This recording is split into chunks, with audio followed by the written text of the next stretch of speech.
Hello friends, स्वागत है आपका हमारे यूट्यूब चैनल कॉमर्स के गुरु में। फ्रेंड्स, आज का जो हमारा डिस्कशन का टॉपिक है वो है डिसोल्यूशन ऑफ पार्टनरशिप फॉर्म। हम लोग वर्ड्स को समझते हैं। डिसोल्यूशन मतलब होता है कि डिसॉल्व होके ख़त्म हो जाना। ठीक है, अब हम लोग को क्या ख़त्म करना है, डिसॉल्व क्या करना है, पार्टनरशिप फॉर्म। ठीक है फ्रेंड्स, पार्टनरशिप फॉर्म हम लोग लिख रहे हैं। ठीक है, हम लोग हर बार पार्टनरशिप फॉर्म को डिसॉल्व करेंगे इस चैप्टर में। ठीक, इसके पहले के चैप्टर्स में हम लोगों ने डिसॉल्व किया है किसको, पार्टनरशिप को। ठीक है, तो आइए हम लोग देखते हैं कि क्या होता है पार्टनरशिप का डिसोल्यूशन और क्या होता है पार्टनरशिप फॉर्म का डिसोल्यूशन। उसके पहले हम लोग समझेंगे पार्टनरशिप के बारे में, क्या होता है पार्टनरशिप। हम लोगों ने पढ़ा था पहले चैप्टर्स में। ठीक है, तो फिर से एक बार हम लोग रिवाइज करते हैं क्या बोलता है। Partnership is a relationship between the persons who have agreed to share the profits.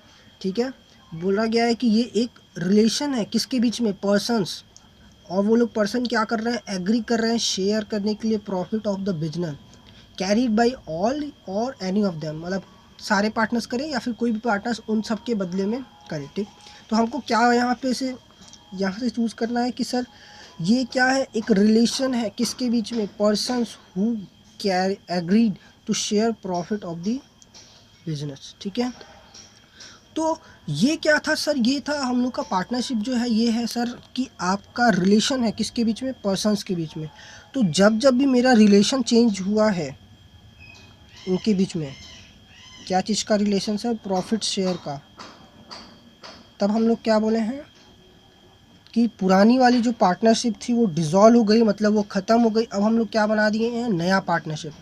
ठीक है, लेकिन अब हम लोग यहाँ जो करेंगे वो क्या करेंगे, पूरी के पूरे पार्टनरशिप फॉर्म का ही डिज़ोल्यूशन कर देंगे। ठीक, सर ये देखिए, ये जो होता है, ये सपोज़ करिए एक मेरा बिज़नेस है। ठीक, ये बिज़नेस है सपोज़ ABC। ठीक, अब ये बिज़नेस जो है ये बाहर की पब्लिक को दिख रही है। अब इसके अंदर जो मिस्टर A B और C हैं, इनके बीच में आपस में जो रिलेशन है वो चेंज हो रहा है, तो बाहर की पब्लिक को कोई मतलब नहीं है। लेकिन जब ये बिज़नेस में चेंज होगा, ठीक है, इस बिज़नेस में चेंज होगा तो बाहर की पब्लिक को समझ में आएगा। मतलब कि जब पार्टनरशिप फॉर्म का डिसोल्यूशन होगा तो मेरा रिलेशन किसी काम का नहीं रहेगा, तो उसके साथ साथ पार्टनरशिप का भी डिसोल्यूशन हो रहा है। लेकिन जब मेरा पार्टनरशिप का डिसोल्यूशन हो रहा था तो पार्टनरशिप फॉर्म में कोई भी चेंज हमें देखने को नहीं मिल रहा था। ठीक, तो इसके पहले चैप्टर्स में सर हम लोगों ने पढ़ा है पार्टनरशिप का डिसोल्यूशन, ठीक है, ना कि पार्टनरशिप फॉर्म का। आइए हम लोग देखते हैं हमारा जो टॉपिक है पार्टनरशिप का डिसोल्यूशन और पार्टनरशिप फॉर्म का डिसोल्यूशन। ठीक, तो ये क्या बोल रहा है, कब कब होता है पार्टनरशिप का dissolution, sir change in profit sharing ratio. अरे हाँ, ये तो हम लोगों ने पढ़ा है। Admission of a partner, retirement of partner, expulsion of partner मतलब भगा देना किसी पार्टनर को, डेथ ऑफ पार्टनर अगर कोई पार्टनर मर जाता है, इंसॉल्वेंसी मतलब कोई पार्टनर अगर इंसॉल्वेंट हो जाता है तो अगर उसको हम फर्म से निकालते हैं तो भी हमारे पार्टनरशिप का जो रिलेशन है, प्रॉफिट शेयरिंग रेशियो जो है वो चेंज होगा। ठीक है, expiry of the term of partnership, तो वो जो मेरा एग्रीमेंट है पुराना वाला अब वो ख़त्म हो गया, हम लोग नया वाला एग्रीमेंट एग्जिस्टेंस में लाएंगे, तो पुराने वाले का डिसोल्यूशन हो जाएगा। ठीक है, अगर आप देखेंगे कि ये जो मेरे एग्जांपल्स हैं या जो ये भी चेंज हो रहे हैं, इसमें हर बार मेरा क्या चेंज हो रहा है, रिलेशन। कैसा रिलेशन, प्रॉफिट शेयर का, यानी रेशियो चेंज हो रहा है पार्टनर का। इसलिए मेरा पुराना वाला जो एग्रीमेंट है, पुराना वाला जो पार्टनरशिप का एग्रीमेंट है वो डिसॉल्व होके अब क्या बन रहा है, नया वाला एग्रीमेंट बन रहा है। ठीक है, लेकिन अब जो डिसोल्यूशन हम लोग पढ़ेंगे सर वो होगा कि पार्टनरशिप फॉर्म का डिसोल्यूशन होगा। मतलब वो जो पुरानी मेरी फॉर्म थी वो अब डिसॉल्व हो जाएगी, मतलब ख़त्म हो जाएगी। तो कैसे कैसे होती है, पहले तो होता है म्यूचुअल एग्रीमेंट, मतलब सारे पार्टनर म्यूचुअली एग्री कर जाए, नहीं ठीक है अब जो है हमें पार्टनरशिप बंद कर देना चाहिए, तो हम लोग पार्टनरशिप को ख़त्म कर देंगे। ये जो मेरा पार्टनरशिप होता है ये एग्रीमेंट की वजह से स्टार्ट होता है, तो एग्रीमेंट की वजह से ही वो डिसॉल्व भी हो जाएगा। ठीक है, नेक्स्ट पॉइंट है मेरा कंपलसरी डिसोल्यूशन। कभी कभी मेरा होता है कि हमें कंपलसरी डिसोल्यूशन करना होता है, जैसे कि अगर कोई पार्टनर मेरा इंसॉल्वेंट हो गया या सारे पार्टनर इंसॉल्वेंट हो गए तो उस समय, या कि मेरा जो बिजनेस है वो अब क्या हो गया, अनलॉफुल हो गया, लॉ की नज़र में वो अब मतलब लीगली नहीं रहा।